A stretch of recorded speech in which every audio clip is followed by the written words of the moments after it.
Aqui estamos para seguirmos com a leitura do livro Dramas da Obsessão, livro de Bezerra de Menezes, pela psicografia de Ivone do Amaral Pereira. Capítulo 14. O moço hebreu amava Esther desde menino, quando a orfandade, tornando-os desditosos, unira a sua infância para solidificar um elevado sentimento de amor, que resistiria à desesperação de todas as dores advindas da perseguição religiosa, das impossibilidades e da ausência, desafiando os séculos para se firmar como virtude imortal, que os guiaria a todas as demais conquistas morais indispensáveis ao progresso pessoal. Para ele, Esther seria o bem supremo da vida, sua mais doce esperança de felicidade, sua ardente fé no porvir, a mais sagrada e santa aspiração pelo bem de quem não vacilaria em imolar a própria felicidade e até a vida. Um gesto afetuoso que ela lhe dirigisse, um olhar mais acariciador, um sorriso, porventura, ainda mais terno que os costumeiros, eram dádivas preciosas e inesquecíveis que ele gostava de recordar em noites de insônia, quando as ânsias do amor inquietavam a sua alma, impelindo-a aos mais lindos sonhos que pudessem florescer num coração de 20 anos. Então, festejava em doces poemas as graciosas atitudes que tão bem calavam o seu espírito, e já no dia seguinte, enternecido e tímido, oferecia-os à jovem prometida, depois de transladá-los para grandes páginas de legítimos pergaminhos, habilmente ornamentadas de caprichosos desenhos e arabescos, então muito usados para a literatura, acompanhados sempre das mais belas rosas existentes pelos quintais e jardins da melancólica mansão.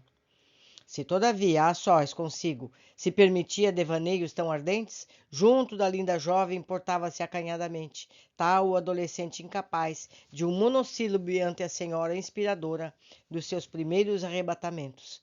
Preferia antes ouvi-la cantar, para admirar em silêncio as suas feições delicadas, como se contemplasse efetivamente a própria encarnação da felicidade. Jamais se atrevera a beijar-lhe sequer a ponta dos dedos ou os anéis dos cabelos. Somente em sua presença sentia-se réprobo pelo simples fato de ser homem e considerá-lo um anjo, o bom gênio de todos os aboabs, causa única da felicidade íntima e do íntimo encantamento que balsamizava as apreensões da velha mansão judaica. Esther efetivamente merecia profunda adoração que se lhe reconhecia o alvo por toda a família. Residindo na companhia do tio desde os 6 anos de idade, fora bem verdade que desde a mesma época a todos se impusera pela superioridade moral de que era portadora. Desde então fora como que mãe desvelada, acalentando o pequenino Rúben, órfão de mãe aos 6 meses, divertindo Joel e Saulo com as belas canções que já sabia entoar, ou fazendo rir o tio com suas graças de criança amável e inteligente, tal se desde o início da existência houvera compreendido que o seu dever de mulher seria, acima de tudo, amar e proteger, tornando-se esteio e marcessível dentro da própria fragilidade daqueles varões a quem os desenganos e as lágrimas haviam crestado o coração, por assim dizer, do pé ao pé do berço. Entre mentes, Esther era cristã convicta, sem que a família o suspeitasse, sincera e enternecidamente amando aquele doce Raboni que morrera supliciado numa cruz entre 2 infelizes desajustados do bem. A convivência com 2 bondosas freiras dominicanas, que por influências da madrinha a guiaram na instrução religiosa, floresceram em virtudes, permitindo à menina entrar em conhecimentos diretos com as leis e a história do cristianismo primitivo. Ela compreendeu e assimilou tão bem a redentora doutrina do Messias que fácil fora ao seu coração raciocinar que a Inquisição era uma criação humana, inspirada na ambição e nas paixões pessoais, a antítese daquilo que ela diariamente compreendia e admirava mais. Era o escárnio, o crime, que selvagemente se apropriavam do valor incontestável do nome de Jesus Nazareno para servirem às torpezas dos homens, em prejuízo da própria doutrina por aquele ensinada. Tal segredo, porém, era absolutamente seu e ela o guardava cuidadosamente no recesso de sua alma angelical, que somente com o próprio Jesus se confidenciava durante as orações da noite, quando então descerrava o coração para que apenas ele contemplasse os seus verdadeiros sentimentos, dele recebendo então suaves eflúvios de ânimo e esperanças.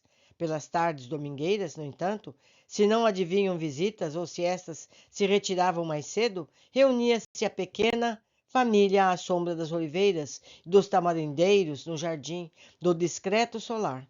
Ternamente harmonizados por um vivo afeto, os jovens irmãos e sua prima conversavam e riam, ou ouviam Timote narrar as arrebatadoras aventuras do povo de Israel. Abraão, Jacó, José, o Egito, o cativeiro sob o poder do faraó, a Babilônia, eram fases inesquecíveis, cujo noticiário conviria a ser passado de geração a geração, como estímulo a lições que se decalcariam indelevelmente no coração de cada descendente da raça. Depois era o Decálogo, imarcessível legislação de caráter divino obtido pelo grande Moisés, o maior vulto da raça e seu maior profeta. Em colóquios sublimes com as potências celestes no alto da montanha sagrada do Sinai, e eram a vida e as pregações dos seus amados profetas e sábios. Eram Davi, o rei poeta e amado, de vida fértil e tumultuosa, seus amores, suas vitórias nas guerras, Salomão, o rei sábio e inigualável, que prendara Israel com o templo sagrado, que tantas honras e consolações espargira durante séculos sobre as dores sem fim do povo eleito, e o heroísmo e as virtudes daquelas mulheres de Israel, sempre submissas ao dever, sempre lindas e admiráveis nos relatórios do eloquente rabino, tais como a própria Esther, que ali estava e ouvia embevecida. Explicava-lhes em seguida as Escrituras ou o ensino dos profetas, dando-lhes ainda a lei como conhecimento do Talmud, livro venerado, que os mais devotados preferiam ler ajoelhados. Revelava-se-lhe a Torá, as suas recomendações, seguidas de um desfile majestoso da filosofia do povo hebreu, sofredor, perseguido, sempre através dos milênios, mas também sempre invencível às fiéis tradições dos seus remotos ancestrais. Então, entusiasmo especial se apoderava do rabino e o vigor da oratória elevava-se a cada novo lance de sua épica exposição, purpureando-lhes as faces, alterando-lhe a voz, como os antigos templos da cátedra em sua sinagoga. Extasiados, os jovens ouviam em silêncio, mas intimamente orgulhosos por descenderem dessa raça heróica e tão altamente prendada pelas simpatias do sempiterno, considerando-se, com efeito, superiores em valor moral a todas as demais raças da terra. E quando a voz entusiasta de Timóteo estacava e seus olhos se inundavam de comovidas lágrimas de veneração à sua raça, Esther aproximava-se, tomava a cítara dolente e cantava docemente salmos do rei poeta, aquele inesquecível e vitorioso Davi, encerrando com selos de ouro tão formosos serões domésticos à sombra dos arredores do jardim. A despeito de tudo, porém, jamais se sentiam edificados e confiantes, senão amargurados e temerosos, pois sabiam que uma constante e sinistra ameaça pesava sobre suas cabeças infelizes, como se advertências invisíveis notificassem as suas consciências de que uma grande e irremediável fatalidade se aproximava. Sabiam que a confortadora intimidade que se permitiam, assim, para dilatarem os oprimidos corações no culto sincero à crença que amavam, era prevista como infração gravíssima e rebeldia nos códigos da Inquisição, passível de condenação e tortura, quiçá da morte pelo fogo. Era praticar o judaísmo, podendo levá-los a cárcere perpétuo, na melhor hipótese, e mais certamente a morte, sob o agravante de já encontrarem eles batizados, considerados conversos à fé católica. Mas a vida e a história arrebatadora de Israel achavam-se gravadas em suas almas com as impressões de um sentimento tão profundo que eles se esqueciam dos perigos que corriam para se permitirem o consolo supremo de cultuarem o Deus Todo-Poderoso e Único, o Deus de Israel, conforme as efusões sacrossantas dos seus corações e a tradição da raça o exigiam, Por isso mesmo, sempre que tais serões se verificavam, Joel e Saulo procuravam aferrolhar os portões e até examinavam armários e arcas de uso. Não fosse algum escravo indiscreto, feito espião do Santo Ofício, se atrever a espreitá-los. Mas pelas datas veneradas dos hebreus, a Páscoa, o dia da expiação, o Ano Novo, a festa dos tabernáculos, etc., sempre descobriam meios de realizar comemorações condignas, fosse em sua própria casa ou alhures, pelos domicílios dos velhos companheiros, onde existiam sinagogas regulares, embora as clandestinas. Em ocasiões tais, o rabino Aboab, culto eloquente, teria ocasião de exercer o seu mandato de sacerdote hebreu. Discorria, então, brilhantemente, como faria da cátedra de uma sinagoga livre, concedendo ainda a palavra àqueles que igualmente desejassem interpretar os conceitos das Escrituras, tal como de uso nos templos de Israel. Conheceria Frei Deobrando de Azambuja, esse acervo de infrações cometidas pelos seus amigos cristãos contra as leis da igreja a que servia? Sim, certamente, mas em parte, visto que a sua vigilância em torno dos Fontes Oliveira, como de muitos outros convertidos, era rigorosa, tenaz, sistemática, dissimulada e cruel. Sim, conhecia, mas não havendo ainda nenhuma denúncia contra os mesmos, e aos demais esperando arrecadar alguns proventos pessoais das relações de amizade com aqueles a quem se propalava amigo, não cuidava de persegui-los e nem mesmo os advertia da inconveniência de estarem judaizando, quase que ostensivamente, sem o temor e o decoro que se faziam mister na sua situação.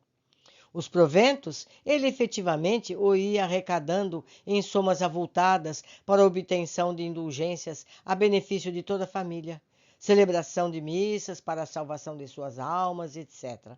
Sua ambição pelo ouro e as riquezas em geral não conhecia limites. Compreendiam Timóteo e os filhos que Frei Hildebrando valia-se da qualidade de religioso para lhes extorquir os bens, a que fortuna que lentamente arrecadava era destinada aos seus cofres particulares e jamais obras pias ou beneficentes.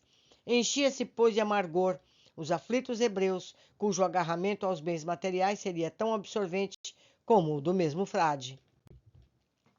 Achavam-se, pois, nessa tensão suspeitosa de ameaças mais graves, as relações entre a família hebraica e os inquisidores que se diziam seus amigos, quando, em outra noite, de domingo, durante a ceia na casa de Timóteo, exclamou esse para Hildebrando, encontrando-se presente Fausto e Cosme, bem assim toda a família Aboab. Meus caros amigos, disse enquanto os brindava com o copo de vinho à destra, um favor desejo solicitar de vós neste momento, em cuja concessão aprovareis ainda uma vez a fiel solidariedade e boa feição que a mim e aos meus vindes generosamente testemunhando. Entreolharam-se os religiosos, pousando sobre a mesa o copo já vazio, e fitavam o anfitrião, interrogativos. Este continuou sereno e pausadamente, mas infiltrando no diapasão vocal uma súplica que seria patética ao entendimento de outrem que não fossem os inquisidores, habituados a detestarem intransigentemente, sem maiores razões, os descendentes do povo eleito. Meus filhos Henrique e José desejam ardentemente aperfeiçoar estudos de pintura e arquitetura em Roma, pois se dedicam a essas artes com sincero entusiasmo, como sabeis, ao mesmo tempo que tencionam agradecer a sua santidade e as muitas mercês que nos tem concedendo desde há algum tempo. Sabemos, no entanto, que não nos será lícito sairmos daqui, embora temporariamente, sem a devida autorização do Estado e o salvo-conduto da Diocese. Porquanto, a não ser assim, pareceria tratar-se de fuga, o que não corresponderia à expressão da verdade. Estou solicitando, portanto, da vossa proverbial afabilidade a obtenção do necessário para que meus filhos possam seguir o mais breve possível. Pesado silêncio acolheu a humilde rogativa, enquanto Boab e os filhos, de olhos indagadores ansiosos, fitavam os comensais. Talvez ignorasse o velho rabino que tal pedido a inquisidores seria uma confissão de que temiam a perseguição e desejavam fugir de uma forma legal e que, portanto, não só não haveriam verdadeiramente convertido à fé católica, como até entendiam que mais valia se arriscarem todos à aventura de uma retirada clandestina, embora considerada legal, do que permanecerem sob a sinistra vigilância daqueles em que reconheciam ferozes inimigos.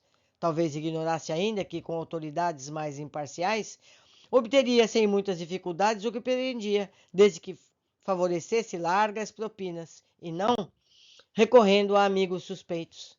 Ou certamente, aos aboabes em geral, atraísse um desses destinos irremediáveis pela vontade humana, uma expiação inalienável com bases num passado reencarnatório, remoto, tornando-os alheios ao erro que praticavam em consemelhante solicitação, uma vez que desconfiavam da lealdade dos mesmos comensais.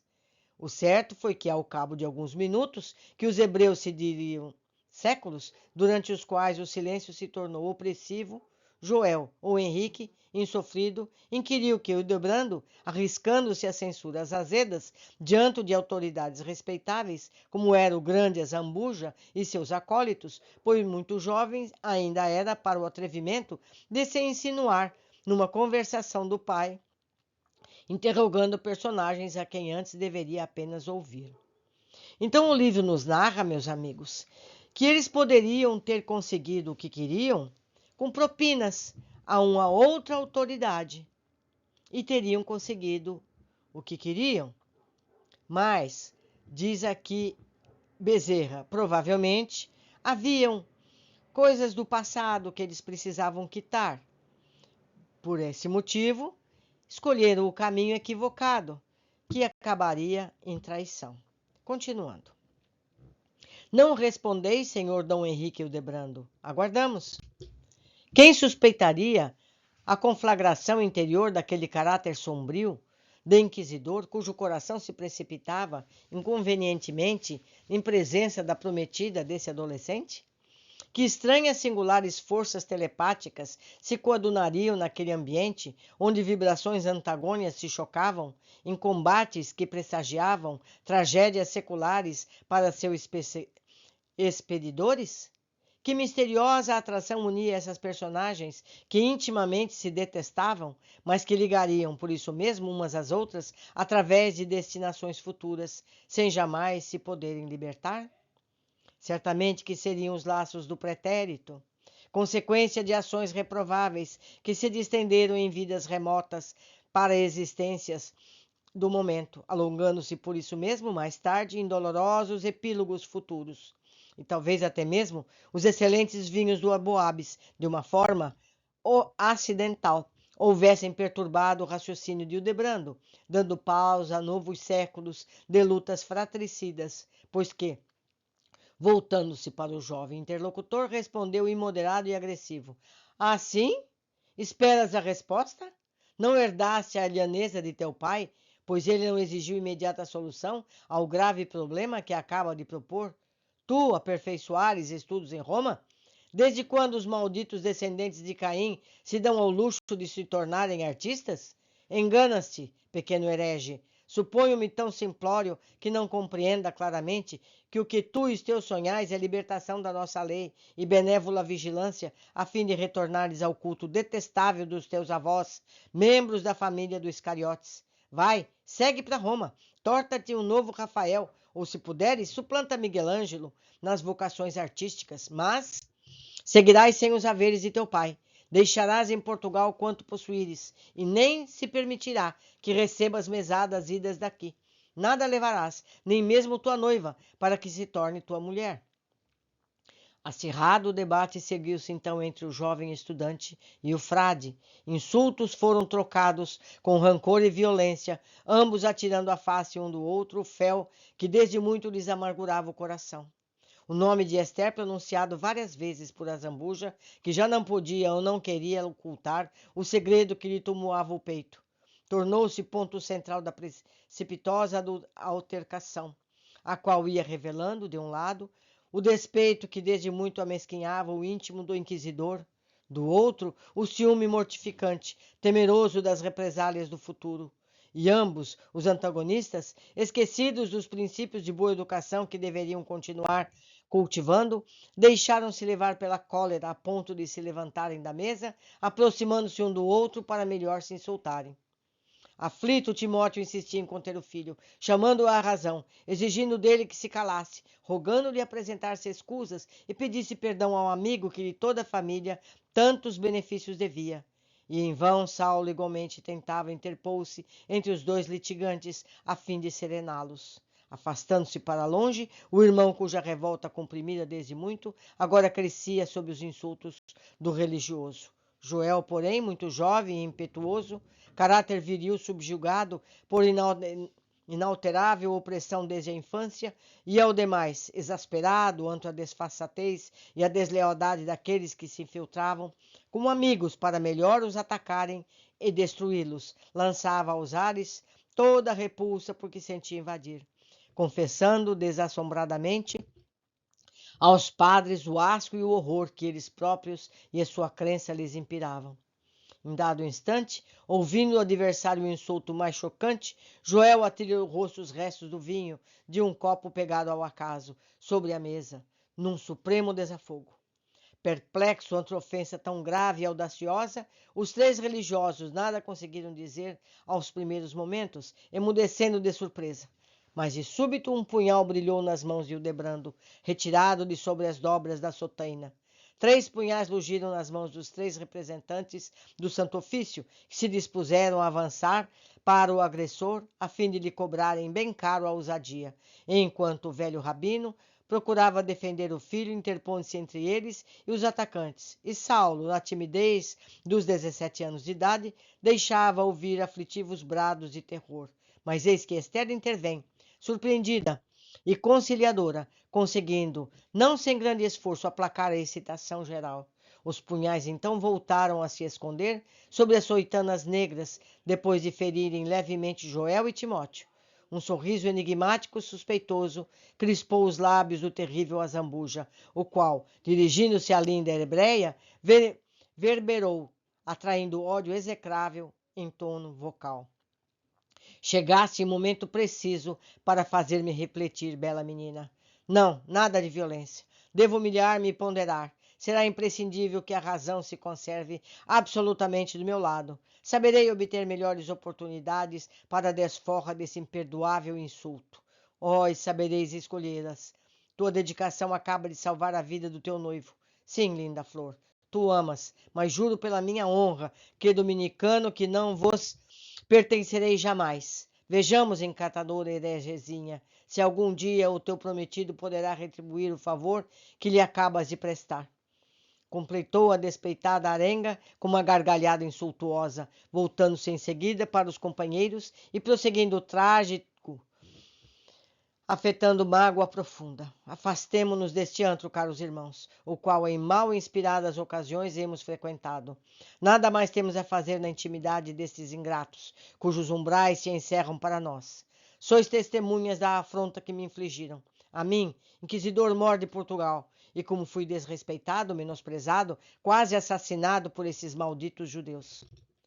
Encaminhou-se para a porta de saída, seguido de Fausto e Cosme. No auge da aflição, Timóteo tentou detê-los, apelando para a velha amizade que os unia, mas foi em vão. Sem mais uma palavra, mudos e com feições alteradas pelo ressentimento, suspenderam os capuzes, cobrindo as cabeças, e lá se foram, aves agourentas e vorazes, corvejando novas presas para seus macabros festins, enquanto os portões da mansão rangiam, os ferrolhos às suas costas. Qual o condenado às vésperas do suplício, o infeliz rabino deixou-se cair sucumbido em sua costumeira poltrona, ocultou entre as mãos o rosto alterado pela angústia, entregando-se a mortificante pranto, exclamou para os filhos as palavras entrecortadas pela aflição. Sim, estamos perdidos. A desgraça entrou irremediavelmente hoje em nossa casa. Meus pobres filhos, minha pequena Esther, que está reservado ainda para vós? Mas uma sugestiva e doce voz, como prelúdio dos anjos, ensaiando glorificações aos complacentes céus. A voz de Esther dominou a dramaticidade do momento para que um raio de esperança e refrigério suavizasse as trevas em que se sentiam mergulhados aqueles que tão caros eram no seu coração. Ela orou com meiguice e simplicidade, como lhe era habitual, e ao som dolente da cítara de tanto ela amava, Timóteo e os filhos ouviram o sussurrar predileto de outrora, em milênios passados, acalmaria também as aflições do rei Davi. Ó Senhor, o meu pastor, nada me faltará. As suaves campos me guiou, me conduziu às fontes de água fresca e pura. O Senhor converteu a minha alma, tornou-a humilde e agradecida. Elevou-me por estradas justas, por amor do seu nome. Ainda quando eu me desvio do vale da dor e da morte, não temerei males, porque tu, meu Deus, estarás comigo. A tua proteção, a tua vigilância, eu sei que me acompanharão. A tua misericórdia irá após mim, docemente me inspirando em todos os dias da minha vida, a fim de que eu permaneça sobre a luz da tua bênção e também da tua paz, pela eternidade dos tempos. Isso é uma adaptação do Salmo 22, do rei Davi. As 12 badaladas da meia-noite ressoaram lúgubres, impressionantes, qual o lamento funéreo de uma despedida pelos ares de Lisboa adormecida em um campanário próximo. Meus amigos, as dores vão começar. Nós vamos entender muito do que estava se passando nos tempos presentes, como obsessor e obsidiado. Ficamos por aqui, até o nosso próximo encontro.